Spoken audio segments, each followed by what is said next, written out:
The man was planning his escape. As the truck's engine roared to life, he grabbed a wooden plank he'd prepared earlier and slid underneath the vehicle. He quickly wedged the plank onto the chassis and tucked himself into position just before the truck started moving. The engine noise provided perfect cover. The driver didn't suspect a thing. When the gate guard checked underneath with a mirror, the plank blocked his body from view. Just like that, he walked out of prison, a free man. What made this brilliant escape possible was a lucky discovery. While inspecting delivery trucks during work duty, he'd spotted a hidden space beneath the chassis, big enough to fit a full-grown man. Without the driver knowing, he'd secretly measured the dimensions on the ground. Then during work hours, he built a board to match those exact measurements. He even modified his prison clothes to hide the telltale markings, making sure he wouldn't be immediately recognized as an inmate after breaking out. After careful planning, he successfully hitched a ride out on the truck. Before long, the vehicle pulled off the main road and stopped on a side street. The driver had to relieve himself and headed for the bushes. Seizing the opportunity, the man carefully climbed out from under the truck. But he didn't just run off or knock the driver unconscious from behind.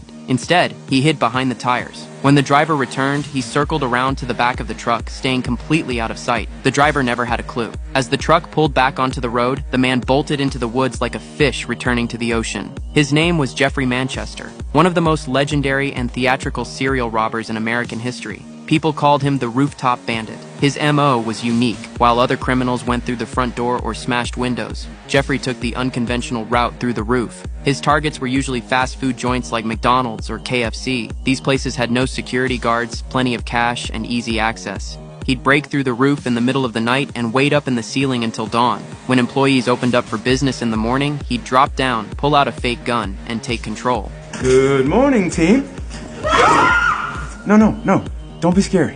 Jeffrey wasn't purely a bad guy. If he noticed an employee without a jacket, he'd give them his own. He only took cash from the registers and never hurt anyone. When he was done, he'd escape back through the roof. This approach let him dodge all the security cameras, driving the cops crazy. It wasn't until he'd hit 46 stores that he finally slipped up and got caught. In court, he was sentenced to 45 years, basically a life sentence for his robbery career. But just 2 years later, he successfully pulled off a prison break. To avoid getting caught again, Jeffrey did something nobody expected. Instead of going on the run like most escaped convicts, he headed straight for a crowded big box store. Obviously, he wasn't there to shop. He walked around the store first, then snuck into the bathroom. There was an access point to the roof. With 46 robberies under his belt, Jeffrey knew building layouts inside and out. He climbed onto the roof with ease. It was spacious up there, the perfect hiding spot. Nobody would think to look for him in a place like this. He located the manager's office by following the air vents. Then, after everyone clocked out, he slipped down from above. While this limited where he could move, it had one major advantage: abundant supplies. But there was a problem. Overhead cameras covered the entire retail floor. Getting what he needed without being caught on tape was nearly impossible. Despite his best efforts, he kept failing. In the end, he had to settle for baby food jars to fill his stomach. Meanwhile, news about him started appearing on TV. His disappearance had created quite a stir. Nobody knew how he'd escaped. It was like he'd vanished into thin air.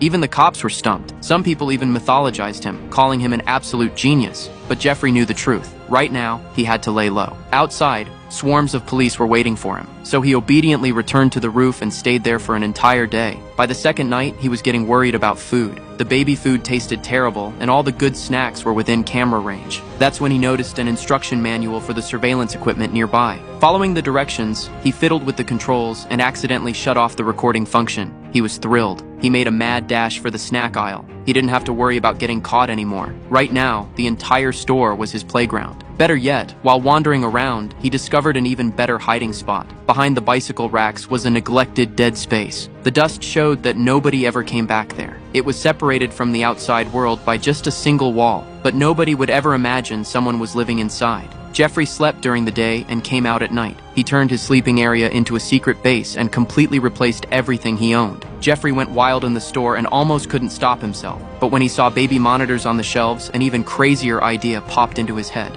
He installed these devices on the wall in the manager's office and on shelves outside, letting him monitor the store in real time and giving him something to do when he got bored. When he saw an employee enter the office, he quickly put on headphones to hear what they were talking about. What he heard made his blood boil. Lee was a single mother. Work pressure meant she had no time for her daughter, so she asked for one day off to spend a nice weekend with her kids. But the manager flatly refused this simple request. Jeffrey, watching from his screen, was furious. When he noticed the manager typing in a password, he quickly wrote it down. He decided to secretly help Lee get justice. That night, he snuck into the office and opened the manager's computer. He found the work schedule and gave Lee a day off in the system. This was his 7th day at the store. Normally, the police would still be covering his case, but now there was no news about him at all. Apparently, they'd lost interest in one missing person. This excited him. It meant he could venture outside. He grabbed a bike from the store. Before people woke up, he took a spin around town. He even called a friend who could forge identities and help him start a new life. But his friend's girlfriend answered. The friend was abroad and wouldn't be back for 6 months. He called home. He wanted to chat with his daughter, but discovered his wife had found another man. In that moment, Jeffrey's heart shattered. He'd become a completely abandoned man.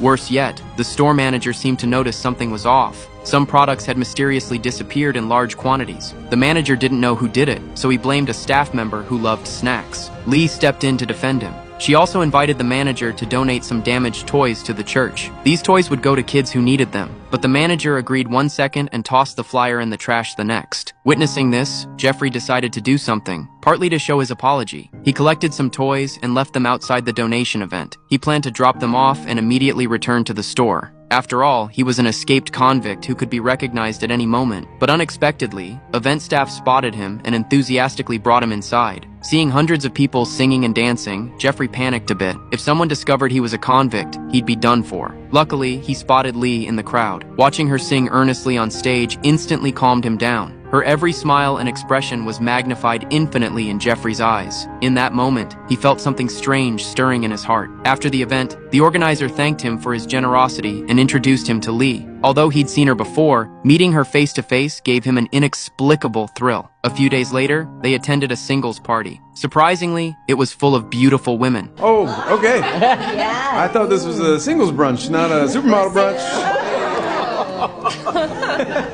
Jeffrey was hilarious. His jokes had everyone in stitches. With his participation, the atmosphere became incredibly warm. Lee was attracted to this handsome, charming man. She actually invited him on a date after the party. Jeffrey already had feelings for Lee, so he couldn't refuse. They quickly became a couple. Little did Lee know that the man before her wasn't the government official he claimed to be, but a convict who'd snuck out of prison. And after each date, he had nowhere to go, only able to hide in a forgotten corner of the store. Jeffrey knew this too. He couldn't hide his convict status forever, and everything he was doing now would eventually turn to dust. But Lee's confession was simply impossible to refuse. The next evening, he went to her house as planned and met Lee's 2 daughters. With no money for gifts, he brought some toys from the store to win the girls over. In this moment, Jeffrey experienced the normal life he'd been missing. He wanted to make it real, but his convict status remained a ticking time bomb. Discovery was inevitable, so he had to get out fast. But he never imagined that bomb would go off so soon. That day, he took a shower in the bathroom as usual. Suddenly, he heard singing outside. Opening the door, he was shocked to see the store manager, who should have been off the clock, had returned for some reason. If he came to the bathroom, it would be game over. Fortunately, the manager just passed by without noticing him. As he left, Jeffrey rushed out. His clothes were still hanging outside to dry. He had to get dressed quickly or things would get awkward. But just then, the manager inexplicably turned back around.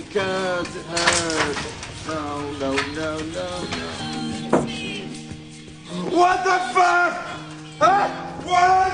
Oh my god! Oh my god! The manager's reflexes were quick. He called the cops immediately. Now Jeffrey was really screwed. If he went outside, the arriving police would nab him. Panicking, he hid in his secret base again. Sure enough, moments later, police showed up. Luckily, his spot was tricky enough that they couldn't find him despite searching extensively. Plus, the cameras weren't recording, leaving them with 0 leads. Though he dodged a bullet, news of the naked man at the store quickly became local headline material. And Lee was a store employee, so at a Christmas Eve dinner party, friends kept asking her about the naked guy. Everyone was laughing and joking about it. Jeffrey sat there silently. He was the pervert they were all mocking. While friends teased and joked, Lee expressed a completely different view. She thought the naked man was just a poor homeless person looking for a place to shower. People shouldn't judge him harshly, but should show compassion and understanding. Her words left Jeffrey feeling ashamed. He had to get out of there fast. Early the next morning, he secretly called his friend, who had just returned from abroad. They agreed to meet at a motel. The friend had obviously heard about Jeffrey's prison break. He was curious where this guy had been hiding that even the cops couldn't find him. After some small talk, his friend started processing new identity documents. But first, he needed a new hairstyle. After taking photos, his friend forged a new identity. However, the price was steep. $50,000. But for freedom-seeking Jeffrey, he had no choice but to agree. Worst case, he'd return to his old ways and be the rooftop bandit one last time. On his way back, he spotted a gun store nearby. He needed some equipment for his upcoming robbery. Without hesitation, he climbed onto the store's roof. Like always, he hammered open a big hole and dropped inside. He'd done this routine countless times. But embarrassingly, he'd hit the wrong store. He was in the jewelry shop next door. This was a first in his robbery career. No choice, he wasted extra time breaking through the wall.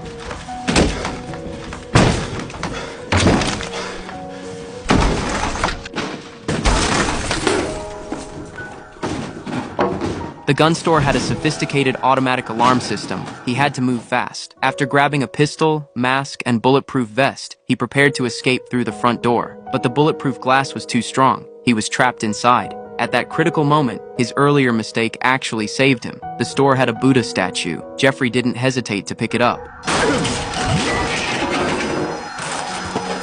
Though messy, he managed to escape. With weapons in hand, next came robbing a store. As for which one, Jeffrey had already picked his target, the toy store where he'd been living. Tomorrow was Christmas, and business would be booming. To serve every customer, the manager forbade employees from taking Christmas Day off. Jeffrey scheduled his heist for Christmas morning. Like before, he changed Lee's schedule in the system and lied that the manager had called to arrange it. This way, he wouldn't run into Lee during the robbery. After preparing everything, Jeffrey spent an unforgettable Christmas Eve at church with Lee and her 2 daughters. His eyes were full of reluctance. After tonight, they'd never see each other again. Soon, morning arrived. Jeffrey geared up and was ready to go. The store manager and employees prepared to welcome their first customer.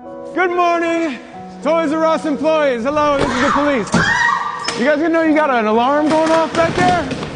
Everybody this way? Jeffrey expertly took control of every employee on site. Only one new security guard tried to resist. Don't do this right now. Hey, what did I say? This sent a message to everyone. The rest was much easier. He ordered one employee to tie up the other's hands, then had the manager go to the safe for money. There was a small trap, die packs placed in the money bags. Anyone who touched a die pack would trigger an explosion, making all the cash unusable. Jeffrey knew this well. He had the manager remove the bills with die packs.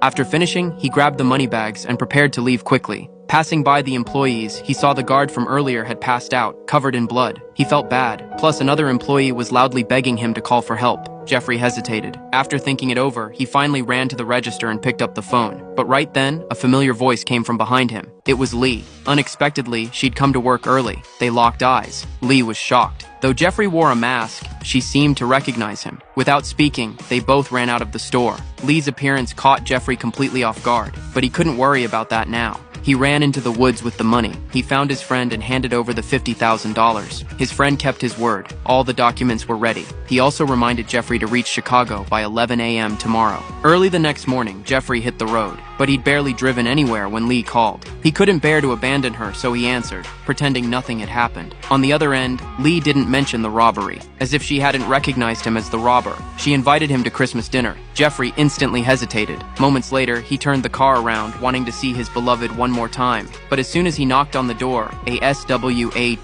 team appeared behind him. Lee had set him up. 6 months later, Jeffrey was finally back behind bars. This is a true story. Between 1998 and 2000, Jeffrey Manchester pulled off 46 consecutive robberies and became known as the Rooftop Bandit, causing a huge sensation across America. After getting caught and jailed, he orchestrated a prison break. He survived on baby food while hiding on a store rooftop, evading police pursuit. During that time, he even managed to get a girlfriend. Born in 1974, Jeffrey now has to stay in prison until 2036, when he'll be 62 years old. Interestingly, when the movie about this story premiered in the US, the real Lee actually attended the Los Angeles screening. She told reporters, "I only want to remember the good times. And I know Jeffrey is fundamentally a kind, sensitive, and loving person. To this day, she still visits him in prison regularly, and they talk on the phone every 2 weeks." Jeffrey was a military veteran with skills most people don't possess. But unfortunately, greed and shortcuts led him down the wrong path.